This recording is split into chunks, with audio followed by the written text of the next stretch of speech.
All right.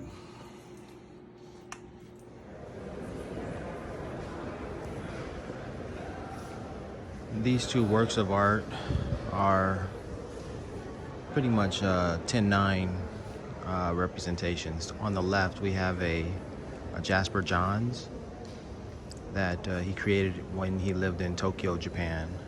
Tokyo, or Tokyo, that's 10:9, Shibuya Ichimaru-kyu, right there. And then on the right, Cy Twombly. Cy Twombly made that when he was in, I believe, Rome. I just read this.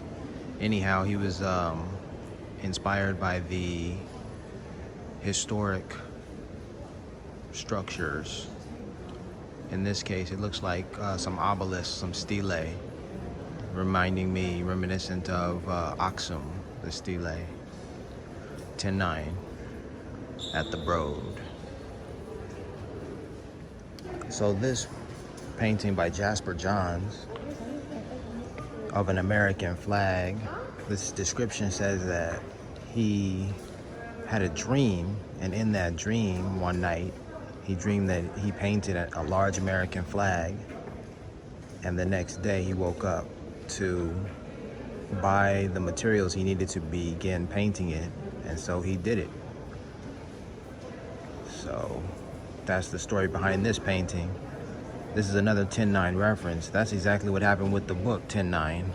I was in Saudi Arabia, and then I had a vision. I saw the cover of my book, a red cover with the book with the white letters 109, and I said, that's the cover of my book.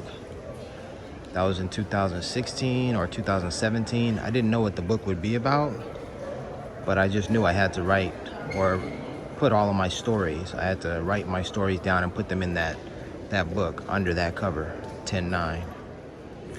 Well, this is pretty obvious. This is Ellsworth Kelly, green, blue, red. This is pretty obvious because it basically looks like the number 10. I see the 1, I see the 0, 10. It's a rectangle, it's an oval, but I see 10. At some point within the last 10 years, I heard about the Eye of Horus and the pharmacy symbol RX, and the RX being basically the Eye of Horus. And Jean-Michel seems to have already known that, or rather heard that, because there's the Eye of Horus and there's the pharmacy symbol right there. I'm sure there's some YouTube video made about it. This work is called, what is this? Melting Point of Ice, 1984.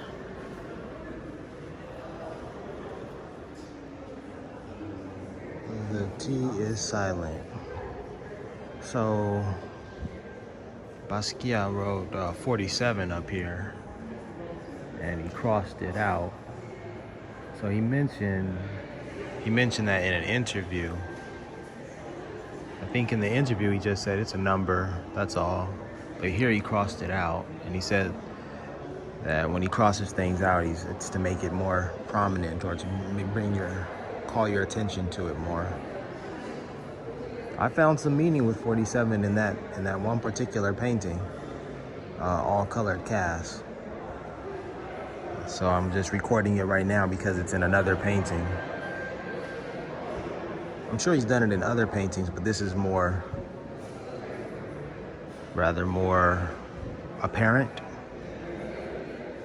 So I watched the YouTube video about this work, and the woman who made this video was talking about how, if you notice, there's pink behind the face.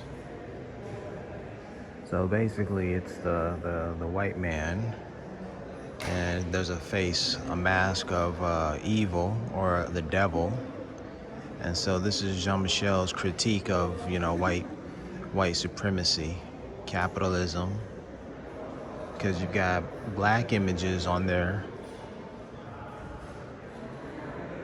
commodified black images the Negro on the seal of a tobacco wrapper.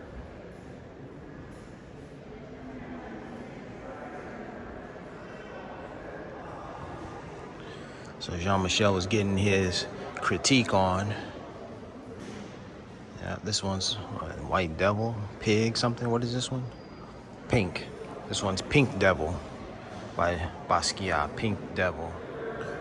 And then this one right here, just a minute ago, a young boy and his mother were walking past this work, and the young boy said, "I wish I understood art." So he just looked at the art for what it was, but he hadn't read about the artwork, the artist, I suppose. So the story behind this work is that Jean-Michel saw a blind harp player in New York, and he decided to paint that person. And this is the result. He paid tribute to the blind harp player, whoever that person was. He paid tribute to that person in this work of art. Blind harp player.